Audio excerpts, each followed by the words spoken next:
Good morning students. Welcome to Saraswati senior secondary school Gudiyani. मैं आपका chemistry tutor Vivek Yadav.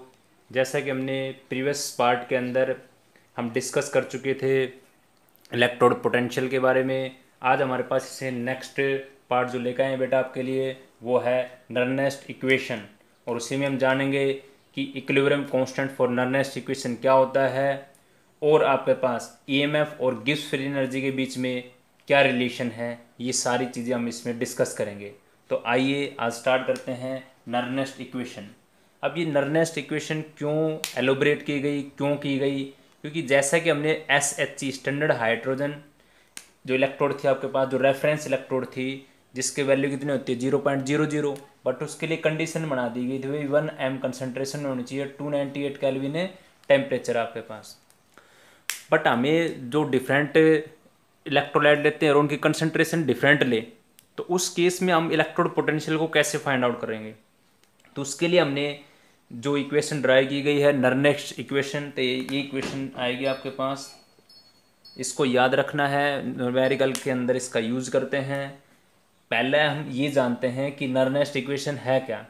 It relates electrode potential with concentration of ion. इसका मतलब जैसे ये हमारे पास इलेक्ट्रोड पोटेंशियल है, इलेक्ट्रोड पोटेंशियल को और कंसंट्रेशन ऑफ आयन को जो रिलेट करती है वो होती है नर्नेस्ट इक्वेशन। क्या है? इलेक्ट्रोड पोटेंशियल को और कंसंट्रेशन ऑफ आयन को जो रिलेट करती है उसको हम बोलते हैं नर्नेस्ट इक्वेशन। जैसे मान लो फॉर एन इलेक्ट्रोड रिएक्शन, कोई इलेक्ट्रोड रिएक्शन है, ये कोई मेटल की इलेक्ट्रोड है, वो क्या करती है? इलेक्ट्रॉन गेन करती है, तो क्या कन्वर्ट होगी एम के अंदर। दूसरा, फिर हम इस नर्नेस्ट इक्वेशन को कैसे लिखते हैं? जैसे EmN+ से M E0, ये आपके पास स्टैंडर्ड इलेक्ट्रोड पोटेंशियल जिसके ऊपर ऐसे सर्कल सा लग जाता है ना, ये स्टैंडर्ड को रिप्रेजेंट करता है, ये सिर्फ इलेक्ट्रोड पोटेंशियल को रिप्रेजेंट करता है। ठीक है। और अभी इसके अंदर हमने जैसे +1 से 0, जो कि यहाँ पे देखें ना, यहाँ पे +1 से क्या हो रहा है, ये 0 आपके पास, तो इसका मतलब क्या है? ये रिडक्शन ही है ना। +1 से क्या हो रहा है? 0, इसलिए हमने इसको रिप्रेजेंट कर दिया। ये इसको फॉर्मूला याद रखेंगे -RT/NF। ln का मतलब नेचुरल लॉगरिथम। अब ये जो हमने लिखा ये कैसे लिखते हैं बेटा? नर्नेस्ट इक्वेशन में लिखते हैं। जैसे आप इक्विलिब्रियम कांस्टेंट आपने 11th क्लास में पढ़ा था, कंसंट्रेशन ऑफ प्रोडक्ट अपॉन में reactant, concentration of product upon में रिएक्टेंट। तो वही हमने क्या, प्रोडक्ट में कौन है आपके पास? कैपिटल ये वाला M था, और रिएक्टेंट में कौन है? ये वाला। तो हम सिर्फ कंसंट्रेशन ऑफ आयन को लिखते हैं इसके अंदर। अब वो कैसे करते हैं वो देखो, अभी बताते हैं आपको। अब देखो ये बात तो दोनों समझ में आ गई। ये इलेक्ट्रोड पोटेंशियल था, ये स्टैंडर्ड इलेक्ट्रोड पोटेंशियल है। आर आपके पास गैस कांस्टेंट है, उसकी वैल्यू हमने कांस्टेंट होती है जैसे 8.314 जूल के इनवर्स मोल इनवर्स। टी यहाँ पे मैं मान लो टेम्परेचर लेता हूँ 298 केल्विन। एन का मतलब नंबर ऑफ इलेक्ट्रॉन, कितने इलेक्ट्रॉन उसने गेन किए हैं। यहाँ पे जो इसने ये क्योंकि इलेक्ट्रॉन क्या कर रहा है? गेन का नंबर ऑफ इलेक्ट्रॉन है, गेन कितने इलेक्ट्रॉन उसने गेन किए, 2 3 4, वो एन की वैल्यू हो गया आपके पास। एफ का मतलब फैराडे है, जिसकी वैल्यू कांस्टेंट वैल्यू होते हैं 96500 96,500। अब देखो, अब हम क्या करते हैं, इस वाली जो ये टर्म थी EmN+ से M, इसको हमने लिख दिया ई सेल, इसका मतलब EMF ऑफ सेल, और ये है standard EMF of the cell E0। ठीक है। अब देखो ये 0.0591 ये वैल्यू कहाँ से आई? जब मैं R के जगह पे ये वैल्यू पुट कर दूँ 8.314 बेटा, T का मान 298 पुट कर दें, और इस नेचुरल लॉगरिथम को लॉगरिथम में कन्वर्ट करेंगे तो एक करेक्टर मंटिसा से हम मल्टीप्लाई करते हैं 2.303। तो भाई ये सारे टर्म का कैलकुलेशन कर देते हैं ना हम, 2.303 की मल्टीप्लाई 8.314 से, और मल्टीप्लाई जैसे ये देखो यहाँ पे हम दिखाई देते हैं आपको ये सारा कैसे आया है आपके पास। देखो 2.303, 8.314 और आपके पास 298 केल्विन टेम्परेचर होगा। ठीक है। और नीचे कौन है? 96,500, 96,500। इस पूरी टर्म को जब आप सोल्व करते हो तो ये एक वैल्यू आती है 0.0591, 0.0591 आती है। और नीचे NN, ये तो हम इक्वेशन के अकॉर्डिंग देखेंगे कि भाई कितने इलेक्ट्रॉन गेन या कितने इलेक्ट्रॉन गेन करता है। ये 2 करता है तो यहाँ पे 2 आ जाएगी वैल्यू, 1 करता है तो 1 आ जाएगा। अच्छा, अब मैंने log 1 अपॉन ऐसे लिख दिया, क्योंकि मैं इस इक्वेशन के अंदर ध्यान रखेंगे जो, क्योंकि हम इसके अंदर देखो यहाँ पे स्टार्टिंग में बताया गया था ये इलेक्ट्रोड पोटेंशियल को रिलेट करता है कंसंट्रेशन ऑफ आयन से। कंसंट्रेशन ऑफ आयन, अगर यहाँ पे कंसंट्रेशन ऑफ आयन कोई होती तो मैं उसको यहाँ पे रिप्रेजेंट करता।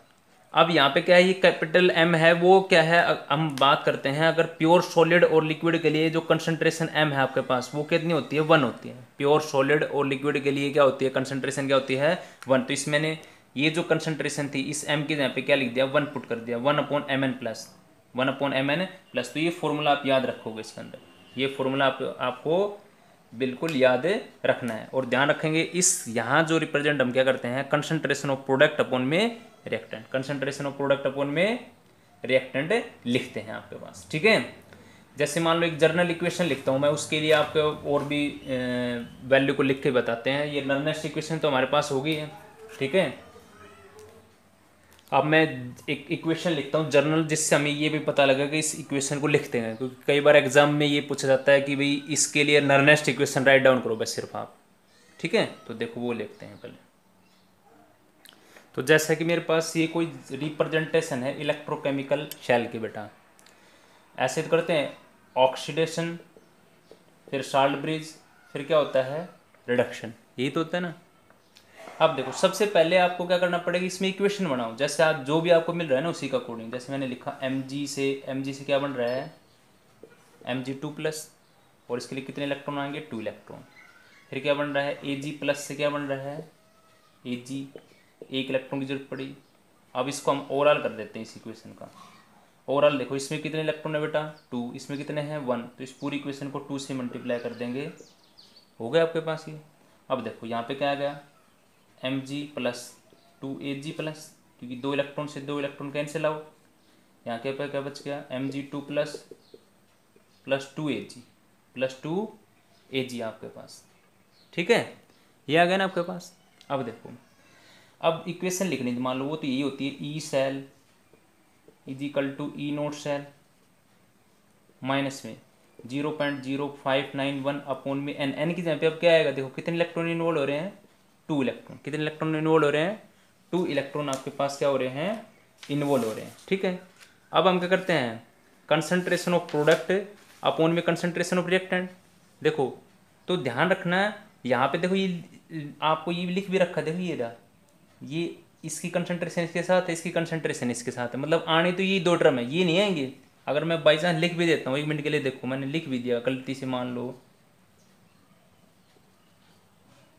Mg2+, वैसे आएगा तो ये आपके पास, और नीचे क्या आएगा, Ag+। और ध्यान रखना ये जो स्टीचोमेट्रिक कोएफिशिएंट होते हैं बेटा, ये कहाँ जाएगा, इसका पावर के अंदर जाएगा। कहाँ जाएगा, पावर में। स्टीचोमेट्रिक कोएफिशिएंट वो कहाँ जाएगा, पावर में। अब ये दोनों टर्म नहीं लिखे जाएंगे, ये वाले दोनों टर्म, क्योंकि प्योर सॉलिड और प्योर लिक्विड के लिए इनकी कंसंट्रेशन क्या होगी, 1, तो इनको तो लिखना नहीं है। और एक बात ये तो होगी आपके पास क्लियर आउट। और दूसरा एक भी दिमाग में रखना, जिसकी भी जो भी आयन की कंसंट्रेशन होती है ना वो बिल्कुल उसके साथ ही लिखा होता है ऐसे। तो इसका मतलब हमें एक तो वैल्यू इसकी चाहिए थी, ये इसके साथ लिखा हुआ है ना, और ये इसके साथ, तो एक इसकी वैल्यू चाहिए थी। बट यहाँ पे कन्फर्मेशन ये करना था कि कैसे लिखें, कैसे इसको लिखें, ठीक है। तो हम इक्वेशन बनाते हैं, फिर कंसंट्रेशन ऑफ प्रोडक्ट अपॉन में रिएक्टेंट। तो इसकी कंसंट्रेशन है वो यहाँ पुट कर देंगे, इसकी कंसंट्रेशन वो यहाँ पुट कर देंगे। बट यहाँ पे हमें ध्यान ये रखना था कि गलती ये होने वाली थी कि Ag+ हम ऐसे कर देते, तो ये ध्यान देना आपको 2, क्योंकि ये 2 क्या है, इसका स्टिचोमेट्रिक कोएफिशिएंट है, तो इसकी पावर में जाएगा। तो ऐसे हम क्या लिखते हैं, जो भी आपके पास नर्नेस्ट इक्वेशन है उसको ऐसे राइट डाउन करते हैं, ठीक है। अच्छा एक तो ये होगा मेरे पास। अच्छा अभी एक और करके देखते हैं, चलो एक बार और ट्राई करते हैं कि लिखते हैं हमने Zn से Zn2+, यहाँ पे कंसंट्रेशन 0.01 m होगी, फिर साल्ट ब्रिज, फिर Cu2+, इसकी 0.1 m से Cu, मान लो ये आपके पास। तो इक्वेशन क्या बनेगी, Zn से Zn2+ प्लस 2 इलेक्ट्रॉन, कॉपर 2+ से 2 इलेक्ट्रॉन आएंगे, क्या बन जाएगा, कॉपर। 2 इलेक्ट्रॉन से 2 इलेक्ट्रॉन कैंसिल आउट, Zn+ में Cu2+, तो Zn2+ प्लस में Cu, ठीक है। अब इक्वेशन कैसे आएगी, E cell E cell minus में 0.0591 अपॉन एन की जगह पे अब क्या आएगा, 2, क्या आ जाएगा, 2 आपके पास log of concentration of product upon में कंसंट्रेशन ऑफ रिएक्टेंट, ऐसे लिखते हैं ना। अब देखो ये रहा ना इसके साथ, तो ये था आपके पास, ये रहा एक, ये रहा आपके पास। तो यहाँ पे क्या है, प्रोडक्ट में कौन आपका Zn2+, तो इसका मतलब इसके जगह पे क्या आएगा Zn2+, और नीचे क्या आ जाएगा Cu2+। अब की बार कोई पावर करने की जरूरत है ही नहीं, क्योंकि कोफिशिएंट है ही नहीं, आगे 1 ही है इसका मतलब, और जो वैल्यू है वो हम यहाँ पे पुट कर देंगे। ठीक है, और एक चलो न्यूमेरिकल करेंगे, वहाँ पे बताऊंगा मैं आपको ट्रिक उसका कैसे क्या करना है। वैसे लिखने का तरीका तो यही है, ठीक है, और ट्रिक इसके लिए यूज करते हैं, पर वो कभी कभार वो जो पावर में जाएगी ना, तब उसके लिए इक्वेशन बनाने की जरूरत पड़ेगी आपको, क्योंकि स्टिचोमेट्रिक कोफिशिएंट आ जाता है ना उस केस में, तब दिक्कत आती है। नहीं तो अगर ऐसा मिलता है तो सीधा सा मतलब यहाँ पे इसके इसके नीचे कंसंट्रेशन ये आ जाएगा आपके पास। बट आप ये तरीका ना करें, इसका यूज करेंगे हम इक्वेशन बना के, फिर प्रोडक्ट की कंसंट्रेशन अपॉन में रिएक्टेंट कंसंट्रेशन, क्योंकि ये तो 1 1 हो जाने हैं। ठीक है, तो ऐसे हम नेक्स्ट इक्वेशन को राइट डाउन करते हैं। ठीक है, तो ये तो हमने सीख लिया। अब इसका नेक्स्ट पार्ट इसी में हम सीखते हैं जो कैसे वो इक्विलिब्रियम कांस्टेंट से रिलेट करता है, वो बातें सीखेंगे। ठीक है,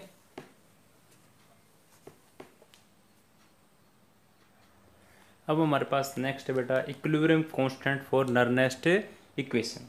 जैसा कि अभी पीछे जब हमने रिप्रेजेंटेशन ऑफ इलेक्ट्रोकेमिकल सेल पढ़ा था, तो एक ऐसी इक्वेशन वहाँ पे की भी थी, वो ऐसी थी ना, Zn से Zn2+, फिर साल्ट ब्रिज Cu2+ से Cu। और इसके अंदर जैसे हम जनरली बताते हैं, हमने ऐसे किया था भाई, एक बिकर लिया था जिसमें जिंक की रोड थी, और किसका था जिंक सल्फेट का सॉल्यूशन। दूसरा बिकर लिया था उसमें कॉपर की रोड थी, और किसका सॉल्यूशन था कॉपर सल्फेट का। बीच में हमने फिर साल्ट ब्रिज लगा दिया था। ठीक है, तो एक्चुअली क्या हो रहा है यहाँ पे, तो जैसे ये तो ऐसे हो रहा था Zn से Zn2++2 इलेक्ट्रॉन, और ये हो रहा था कॉपर 2+ को 2 इलेक्ट्रॉन देंगे तो क्या बन रहा था कॉपर, ये बन रहा था ना। तो क्या हो रहा है Zn से Zn2+ बन रहा है, इलेक्ट्रॉन तो चलो मान लो वायर के थ्रू जो आपने कनेक्ट कर रखा है वहाँ से ट्रांसफ़र हो रहे हैं एनोड से कैथोड की तरफ, एनोड टू कैथोड, आपके इलेक्ट्रॉन ट्रांसफ़र हो रहे हैं। ठीक है, और करंट इसका क्या होगा बिल्कुल अपोजिट, कैथोड टू एनोड, ये आपका करंट। अब क्या हो रहा है कि हम ये देखते हैं कि हमारा जो इलेक्ट्रोड पोटेंशियल है वो चेंज हो रहा है। चेंज कैसे हो रहा है, क्योंकि Zn से Zn2+ बन रहा है, और इसके अंदर कौन है सल्फेट भी है, तो Zn2+ और ये सल्फेट जुड़ के ZnSO4 बना रहे हैं। बट यहाँ पे दिक्कत क्या आ रही है, क्योंकि यहाँ पे कॉपर जो सल्फेट का सॉल्यूशन था उससे कॉपर 2 पॉजिटिव इलेक्ट्रॉन लेके क्या कर रहा था कॉपर में कन्वर्ट कर रहा था। तो इसका मतलब इसके अंदर तो कंसंट्रेशन क्या हो रही है इसकी इंक्रीज हो रही है, और इसके अंदर कंसंट्रेशन क्या हो रही है डिक्रीज हो रही है। तो इसका मतलब जब कंसंट्रेशन चेंज हो रही है हमारे पास, तो इसका मतलब देखो हमने ऐसे ही बताया, जैसे ऑक्सीडेशन की लाइन को ऐसे ऊपर की तरफ उठा दिया और इसको नीचे की तरफ कर रखा है ऐसे, तो रिडक्शन तो इस साइड भी था ना, और ऑक्सीडेशन कहाँ था इस साइड में। तो जो हमारे पास जो रिडक्शन पोटेंशियल की जो वैल्यू है आपके पास, वो रिडक्शन वाले रिडक्शन ऑफ रिएक्शन की क्या हो रही है डिक्रीज हो रही है, और ऑक्सीडेशन आपकी क्या हो रही है इंक्रीज। फिर एक टाइम ऐसा आता है कि ये बिल्कुल इक्विलिब्रियम पॉइंट पे आ जाता है, मतलब दोनों के अंदर कोई चेंजमेंट नहीं होता, और चेंजमेंट नहीं होता कि आप इसका मतलब जो इलेक्ट्रोड पोटेंशियल की जो वैल्यू है वो क्या हो जाती है जीरो हो जाती है, वो क्या हो जाती है जीरो। और जीरो होगी तो इसका मतलब क्या, वहाँ पे आपका जो सर्किट का रखा आपने उसमें करंट फ्लो करना स्टॉप कर दिया, और करंट फ्लो करना स्टॉप हो गया, तो इसका मतलब जो ई सेल की वैल्यू जो है, जैसे हम नर्नेट इक्वेशन ऐसे लिखते थे ना, E cell E naught cell minus का आर टी अपॉन में n F, R T upon में एन एफ, और यहाँ पे एल एन के सी लिखेंगे, क्योंकि इक्विलिब्रियम कांस्टेंट की बात कर रहे हैं, तो यहाँ पे हम किसकी बात करेंगे के सी। और ध्यान रखेंगे जब इस इक्विलिब्रियम पॉइंट पे गए हैं तो उस कंडीशन पे आपका जो ये ई सेल है, E M F of cell है, ई सेल जो है इसकी वैल्यू हो जाएगी जीरो। इसकी वैल्यू क्या हो जाएगी जीरो इक्विलिब्रियम पॉइंट के ऊपर, मतलब आपका कोई करंट फ्लो नहीं कर रहा उसके अंदर, क्योंकि ई एम एफ क्या है, ई एम एफ हमारे पास एक पोटेंशियल डिफरेंस है किसका टू इलेक्ट्रोड का। EMF जो है is the difference of two electrode potential, two electrode potential कब, जब सर्किट कैसा हो ओपन, आपके पास ओपन सर्किट की बात करते हैं। तो ये वैल्यू तो होगी बेटा जीरो, तो इसका मतलब ये टर्म आ गया आपके पास। अब ये जो केसी है, ये केसी कैसे लिखी जाती है, ये जो केसी थी, या मान लो आप उस केसी को बाद में लिख लेना, किसी जगह पे मान लो हम ऐसे भी लिख सकते हैं, क्योंकि इसका मतलब नरनेस इक्वेशन कैसे लिखते हैं, कंसंट्रेशन ऑफ प्रोडक्ट अपॉन में कंसंट्रेशन ऑफ रिएक्टेंट। तो प्रोडक्ट में कौन है बेटा, Zn2 प्लस, और कंसंट्रेशन को किस में लिखते हैं, स्क्वायर ब्रैकेट के अंदर अपॉन में Cu2 प्लस। तो हमने जो टर्म थी आपके पास, इस टर्म को ही तो क्या लिख दिया, Zn2 प्लस अपॉन में Cu2 प्लस, जो ये कंसंट्रेशन थी इसी को ही तो Kc लिखा है, जो किसका काम कर रहा है, इक्विलिब्रियम कांस्टेंट का, जो किसका काम कर रहा है, इक्विलिब्रियम कांस्टेंट का काम कर रहा है। किसका काम कर रहा है, इक्विलिब्रियम कांस्टेंट का। ठीक है, तो ई सेल की वैल्यू तो होगी 0 आपकी, और इसकी जगह पे क्या लिख देंगे, Kc, इसकी जगह पे क्या लिख देंगे, Kc।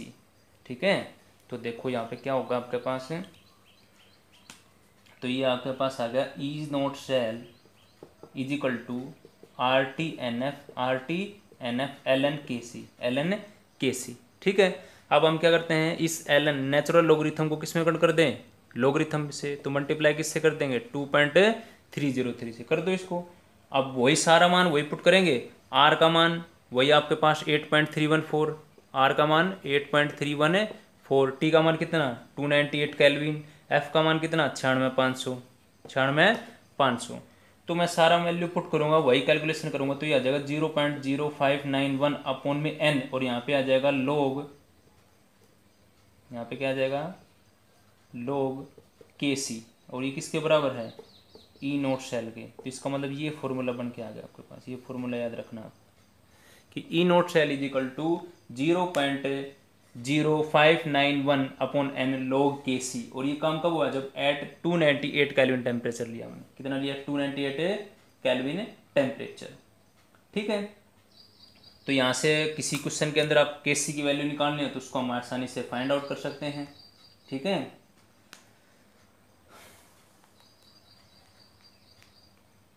और ध्यान देना, अगर कोई इस टाइप को न्यूमेरिकल करेंगे जिसमें Kc की वैल्यू जितनी ज़्यादा लार्ज होगी ना, बड़ी होगी, उसका मतलब वो रिएक्शन उतनी ज़्यादा कंप्लीशन में गई है, मतलब उतनी ज़्यादा कंप्लीट हो गई है, वो उतनी ज़्यादा क्या हो गया है, complete. Large value of Kc अगर पूछा जाए, what is the significance of Kc, what is the significance of Kc, the larger value of Kc the reaction will goes almost completion, मतलब कंप्लीट हो गई वो ऑलमोस्ट आपके पास, लार्जर वैल्यू ऑफ Kc अगर आती है किसी इक्वेशन के आपके पास। ठीक है, तो ये हमने दूसरा रिलेशन कर लिया है, standard electrode potential versus equilibrium constant, standard electrode potential versus equilibrium constant, जिसको किससे लिखते हैं बेटा, Kc से लिखते हैं, किससे लिखते हैं, Kc से।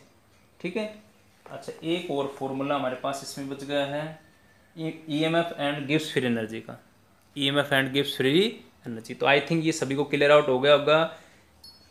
एक बार हम दोबारा ये तो कर लिया ना, मैं फॉर्मूला लिख दिया, चलो लास्ट में समराइज कर देंगे उसको, तीनों फॉर्मूले जो आज हमने सीखे ना, वो तीनों फॉर्मूलेज।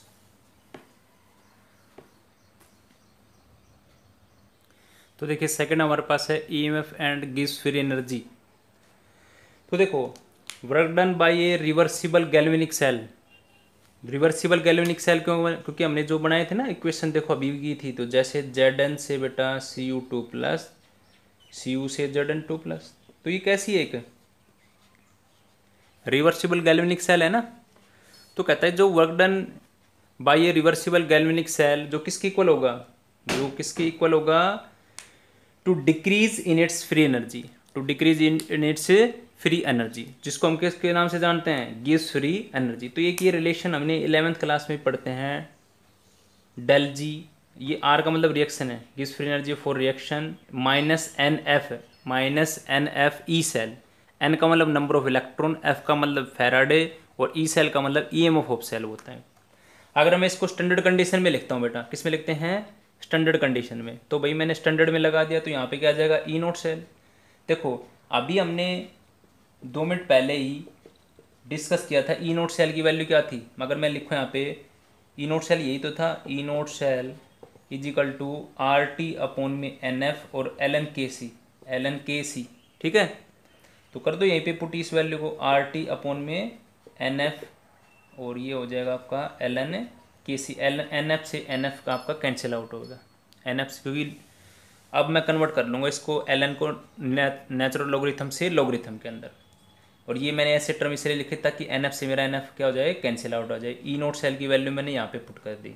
ओके, अब देखो बस आपका ये हो गया, ये रिजल्ट आ गया, del G naught is equal to minus R T l n K C, L n K सी, ये रिजल्ट आ गया आपके पास।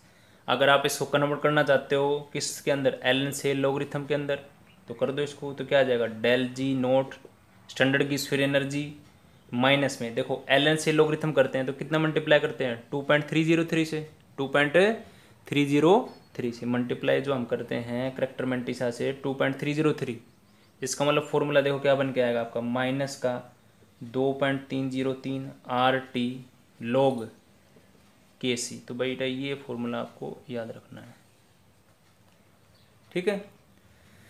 Standard Gibbs energy is equal to minus 2.303 R T log K C, log K सी, ठीक है। तो ये चीज़ ध्यान रखेंगे। तो ये हमने बस इसका कंप्लीट कर लिया है। अब देखो आज जो हमने मेन जो फॉर्मूले हमने किए हैं, 3 फॉर्मूले जो हमने किए हैं, एक बार रिकॉल करते हैं। Nernst equation E cell is equal to E naught cell minus में 0.0591 अपॉन में N log of concentration of product upon में कंसंट्रेशन ऑफ रिएक्टेंट, ये आती है ना।